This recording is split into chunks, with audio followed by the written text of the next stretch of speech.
rádio isso aconteceu, algumas pessoas percebendo essa dificuldade, né, das roupas que estavam completamente lameadas, elas começaram voluntariamente a lavar nossas fardas. E entregaram as fardas um dia depois, limpas, cheirosas, passadas, e aquilo dali fazia toda a diferença. Como eu disse, né, eventualmente, devido àquela injeção de ânimo ali, alguma equipe pode ter encontrado mais uma vítima, ter reduzido o sofrimento de uma família, e nessas situações aí, cada minuto conta para uma família que está esperando um pouco. Mas a grande questão é, a pessoa que lava a farda, ela pode significar a tarefa dela de duas formas.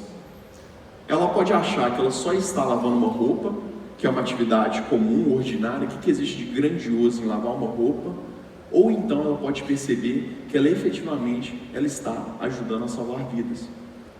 Mas perceba que a tarefa é a mesma, é sobre lavar roupas, mas dependendo da maneira como ela significa a tarefa que ela faz, como ela entende o valor do trabalho dela, ela vai mudar completamente o modo como ela faz isso. Porque uma pessoa que sabe que ela salva vidas, ela vai fazer aquilo dali não como se ela estivesse lavando roupas, mas sim como ela estivesse de fato, que é o que ela está fazendo, salvando vidas. E quantas vezes, né, gente, a gente não se auto-sabota, a gente não entende o valor do nosso trabalho. A gente não entende, né, que para tudo aquilo dali fazer sentido, é imprescindível a nossa participação, por mais simples que a nossa tarefa seja. E aí, gente, não basta saber o que fazer, porque eu tenho certeza que não existe ninguém que entenda mais de medicina do que vocês. Da mesma maneira que não existe ninguém que entende mais do que salvamento do que um bombeiro, do que uma equipe de resgate. Se vocês me colocarem lá no novo rompimento de barragem, quais que são os protocolos aplicáveis àquele tipo de tragédia, qual é a doutrina de busca, qual que é a legislação aplicável, provavelmente eu vou saber isso. Só que não adianta a gente saber isso, a gente dominar tecnicamente perfeitamente isso, se eu não lembrar a razão pela qual eu escolhi fazer isso e para quem eu faço isso. E o nosso serviço em especial, ele tem uma característica muito peculiar, que nós somos usuários do nosso próprio serviço. Eu costumo dizer com as minhas equipes, que todas as vezes que eles entram numa viatura, eles precisam ir atender como se fossem atender as próprias mães, os próprios pais, os próprios filhos. Porque eventualmente, no dia que aquilo dali acontecer, se minha mãe, por exemplo, ela bater o carro e ficar presa às ferragens, a guarnição que vai atender vai ser uma guarnição do meu corpo de bombeiros. E eu quero ter a tranquilidade que a pessoa que está lá na ponta da lança, ela vai atender com o mesmo comprometimento que eu teria.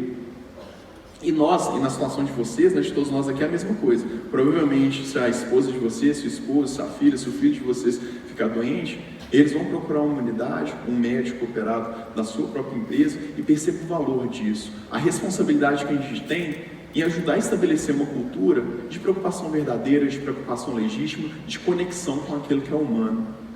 E é uma responsabilidade muito grande, porque essa daqui na foto, por exemplo, é minha mãe, no caso. E como vocês podem ver aqui nesse cartãozinho dela, ela é beneficiária do Unimed.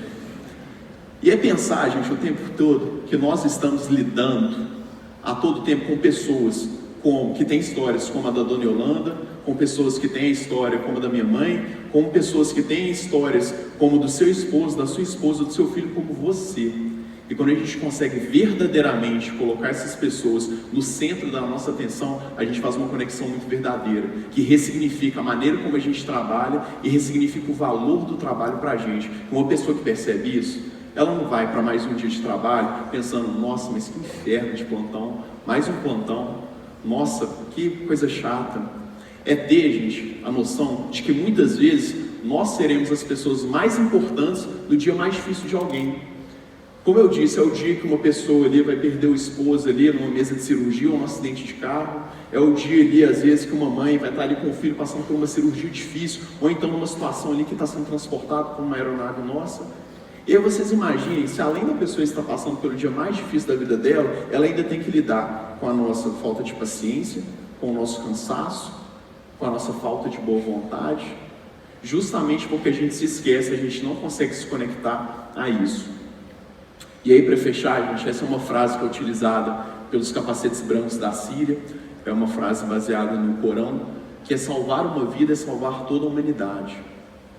E quando eu digo salvar uma vida, gente, não é só salvar no sentido biológico, não. É salvar no sentido também de mudar uma cultura, de mudar a consciência, de mudar, às vezes, de inspirar aquele colega, de mudar o comportamento daquele colega que está ali ao meu lado, que trabalha junto comigo. E às vezes, a gente tende a se enganar e achar que a mudança ela vai vir do macro para o micro. Sendo que diariamente você tem a oportunidade de mudar a consciência, o modo como aquele profissional que está ali ao seu lado encara o próprio trabalho, como você mesmo encara o seu próprio trabalho. E aí hoje a gente muda a consciência daquele profissional que está ali do nosso lado. Amanhã a gente muda a consciência daquela equipe onde a gente está trabalhando. Depois a gente muda a consciência daquele hospital ou daquela unidade onde a gente está. E com isso a gente vai escalando toda essa mudança e talvez a gente consiga salvar toda a humanidade.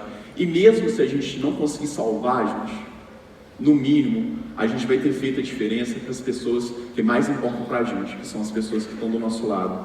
E esse basicamente é o convite para a reflexão que eu faço para vocês, pela paciência, pelo tempo de vocês. Agradeço imensamente, muito obrigado.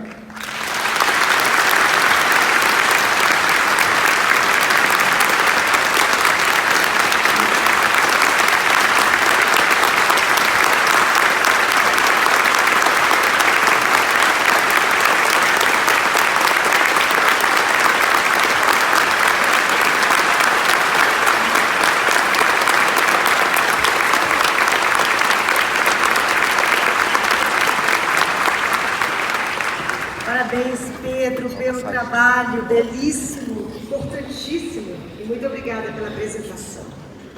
Gostaria de dar alguns recados muito